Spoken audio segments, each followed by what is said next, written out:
सभी किसान भाइयों, नौजवानों, माताओं, बहनों को हाथ जोड़ के नमस्कार, सत श्री अकाल, सलाम, जय जवान जय किसान। सबसे पहले भाइयों, आप सबको होला मोहल्ला और होली की हार्दिक शुभकामनाएं। लेकिन उसके साथ एक बात ये भी कहना चाहते हैं कि हम परमात्मा से, उस रब से ये प्रार्थना भी करते हैं कि जो हमारे 300 से अधिक किसान भाई अपनी शहादत दे चुके हैं इस आंदोलन में, उनकी आत्मा को शांति दे परमात्मा, और उनके परिवार को हिम्मत और शक्ति दे। और ये किसान समाज उनकी शहादत को हमेशा याद रखेगा, अपने दिलों में उनकी शहादत को हमेशा याद रखेगा, और ये किसान समाज उनकी शहादत का एहसान कभी नहीं भूल पाएगा। दो बहुत गंभीर विषयों पे आज आपसे बात करनी है, इसीलिए एक लाइव किया है। पहला विषय है जो पंजाब के मलोट में जो घटना हुई, विधायक के साथ जो घटना हुई, और दूसरा गुजरात में जो हमारे किसान नेताओं के साथ घटना हुई।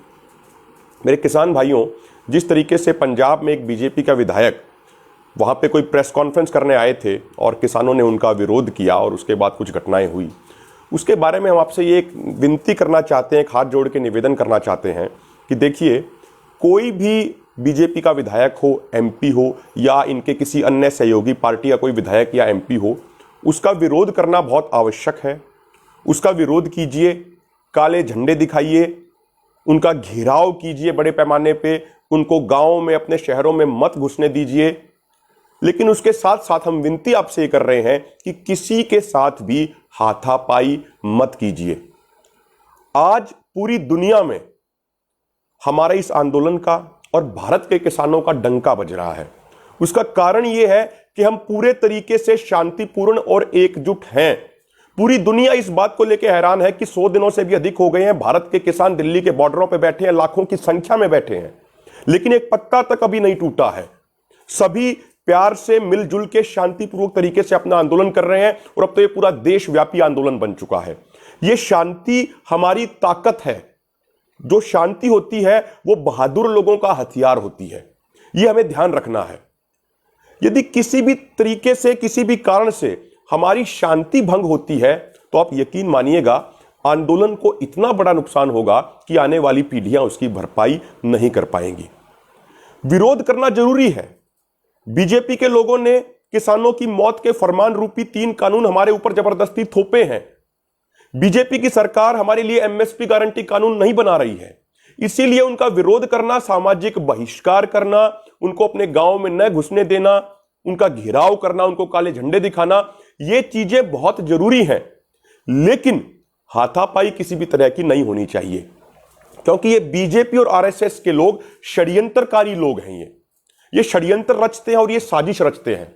ये ऐसे किसी भी घटना को जातीय और धार्मिक रंग देने का प्रयास कर सकते हैं, और यदि ऐसा होता है तो कहीं ना कहीं हमारे आंदोलन को नुकसान होने की संभावना है। और जो ये बीजेपी और उनकी सहयोगी पार्टियों के विधायक, पार्षद और जो एमपी हैं, उनसे भी हम एक बात कहना चाहते हैं कि आप अपने आला कमान के प्रति चमचागिरी दिखाने के लिए, जो आपकी टॉप लीडरशिप है, नरेंद्र मोदी और अमित शाह, उसके लिए चमचागिरी दिखाने के लिए, उनके तलवे चाटने के लिए आप लोग अपने घमंड में चूर होकर जनता के बीच में जाते हैं, और वहां पे आप ऐसा इसलिए करते हैं ताकि आपकी आला कमान आपसे खुश हो जाए, और उसके बाद ऐसी घटनाएं हो जाती हैं।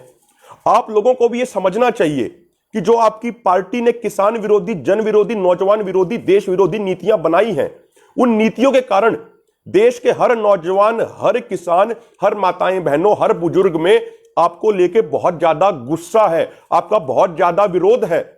और आप ये चमचागिरी करने की बजाय अपनी आला कमान को ये बताइए कि आपकी पार्टी का पत्ता पूरे तरीके से साफ हो गया है किसानों के बीच में, समाज के बीच में।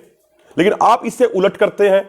आप चमचागिरी करने के लिए, आप आला कमान के तलवे चाटने के लिए आप इस तरीके के काम करते हैं, और फिर ऐसी घटनाएं हो जाती हैं। तो आप भी जन विरोध को देखते हुए, किसानों के विरोध को देखते हुए इस तरीके की हरकतें मत कीजिए, और अपने घमंड से बाहर आइए, और यह स्वीकार कीजिए कि आपका बहुत ज्यादा विरोध है किसानों के बीच में, जनता के विरोध में, नौजवानों के विरोध में। यह याद रखिए कि घमंड तो रावण का भी नहीं रहा। रावण बहुत बलशाली था, बहुत ज्ञानवान था, लेकिन घमंडी था, इसलिए उसका घमंड चूर चूर हुआ। तो घमंड तो आज तक किसी का भी नहीं बचा है, घमंड आपका भी नहीं बचेगा। ये जनता सबसे अधिक शक्तिशाली होती है, जनता सर्वशक्तिमान होती है। इस बात को आप ध्यान रखिए। दूसरी बात साथियों, हम आपसे यह करना चाहते हैं, 2-3 दिन पहले पूरे देश ने देखा गुजरात मॉडल की हकीकत को। संयुक्त किसान मोर्चा के कुछ नेता, चौधरी युद्धवीर सिंह, श्री जेके पटेल जो गुजरात से ही आते हैं, उसके अलावा रणजीत सिंह, गजेंद्र सिंह और भी बहुत सारे किसान नेता गुजरात में प्रेस कॉन्फ्रेंस कर रहे थे। और वो प्रेस कॉन्फ्रेंस इसलिए थी ताकि 4 और 5 को जो गुजरात में किसान महापंचायत होनी है उसके विषय में जनता के साथ जानकारी साझा करने के लिए। वहां पे जहां तक मेरी जानकारी है, मेरी जानकारी में आजादी के बाद हमारे देश में ऐसा पहली बार हुआ कि चलती हुई प्रेस कॉन्फ्रेंस में, जहां पे सैकड़ों कैमरे थे मीडिया पर्संस के, प्रेस कॉन्फ्रेंस चल रही थी, सवाल जवाब हो रहे थे, वहां पर पुलिस आती है और गुजरात पुलिस सरेआम गुंडागर्दी करते हुए हमारे किसान नेताओं के साथ इस तरह का दुर्व्यवहार करती है जैसा किसी अपराधी और आतंकवादी के साथ किया जाता हो। उनका हाथ पकड़ के उनको धक्का दिया जाता है, उनको घसीटने का प्रयास किया जाता है और उनको उठा के जेल में बंद कर दिया जाता है। यह गुजरात मॉडल की हकीकत अब पूरा देश जान चुका है। गुजरात में किसानों की हालत बहुत खराब है।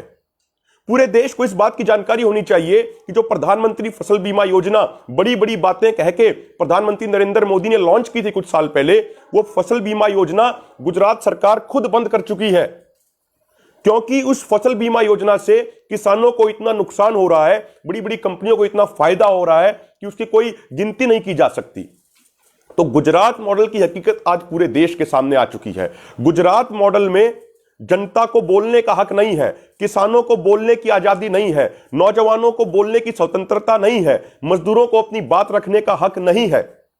2014 में गुजरात मॉडल का बार बार जिक्र करके प्रधानमंत्री मोदी देश की सत्ता में आ गए और अब वो चाहते हैं कि ये गुजरात मॉडल पूरे देश में लागू हो जाए, जिस गुजरात मॉडल में किसी को अपनी बात रखने का हक नहीं है। हम ये बात कहना चाहते हैं गुजरात सरकार को और प्रधानमंत्री नरेंद्र मोदी, अमित शाह को, जो हमारा देश है ये शहीदों का देश है।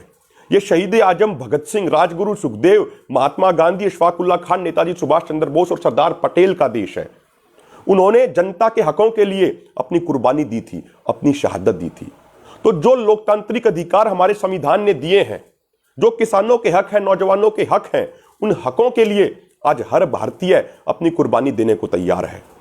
सरकार कितना भी प्रयास कर ले, 4 और 5 अप्रैल को गुजरात में निश्चित तौर पे किसान महापंचायत होगी और जो गुजरात के किसानों की जो बोलने की स्वतंत्रता है, उस स्वतंत्रता को, उस आजादी को, उस बोलने के हक को उनको दिलवाने के लिए पूरे देश का किसान अब अपना मन बना चुका है और पूरे देश का किसान गुजरात के किसान के साथ खड़ा है। और जो उनके साथ पिछले 20-21 साल में जो उनका दमन हुआ है, अब उस दमन से मुक्ति का समय आ गया है और अब गुजरात का किसान भी लामबंद होकर 4 और 5 तारीख की किसान महापंचायतों को पूरे तरीके से सफल बनाएगा। गुजरात सरकार एक बात और समझ ले, ये भारत का किसान है। ये किसान ना तो झुकेगा, ना पीछे हटेगा, ना दबेगा, ना डरेगा। ये किसान आगे बढ़ेगा। ये किसान या तो अपनी शहादत देगा या फिर आंदोलन जीत के अपने गांवों में वापस जाएगा। गुजरात सरकार कितने भी केस कर ले हमारे ऊपर, कितनी बार भी जेलों में डाल ले, ना तो हम जेल से डरने वाले हैं, ना हम किसी केस से डरने वाले हैं। हम अपना हक हर कीमत पे, हर सूरत में लेके रहेंगे। जितना हमें दबाने का प्रयास किया जाएगा, हम तो उस स्प्रिंग की तरह हमारी किसान कौम, हमें जितना दबाओगे उतना ही अधिक प्रेशर के साथ हम आपके सामने आएंगे, उतना ही अधिक मजबूती से आपका हम मुकाबला करेंगे। तो मेरे भाइयों, यही विनती है आपसे, फिर हाथ जोड़ के दोबारा एक ये विशेष विनती करना चाहता हूं, बीजेपी और उनके सहयोगी दलों के विधायकों, सांसदों का विरोध कीजिए, घेराव कीजिए, काले झंडे दिखाइए, उनको अपने गांवों में, शहरों में मत घुसने दीजिए। ये हमारा लोकतांत्रिक अधिकार है। लेकिन जैसा संयुक्त किसान मोर्चा ने भी अपनी प्रेस रिलीज में उस दिन कहा था, किसी के साथ हाथापाई मत कीजिए। किसी भी सूरत में हाथापाई नहीं होनी चाहिए, क्योंकि ऐसी जो कंडीशन बनती है, ऐसी जो सूरत बनती है, उसमें कई बार क्या होता है कि कुछ गलत तरह के लोग हमारे किसानों के बीच में घुस जाते हैं और वो कुछ और तरह की गड़बड़ करने का प्रयास करते हैं और बेवजह किसान समाज को फिर आगे समस्या क्रिएट हो जाती है। ऐसी बीजेपी और आरएसएस के लोग फिर किसान समाज को बेवजह बदनाम करने का प्रयास करते हैं। इसीलिए किसी के साथ हाथापाई मत कीजिए। विरोध करना हमारा लोकतांत्रिक अधिकार है, वो हम करेंगे। इनका सामाजिक बहिष्कार हम करेंगे, इनको अपने गांव और शहरों में नहीं घुसने देंगे, लेकिन शांतिपूर्वक तरीके से। जय जवान, जय किसान।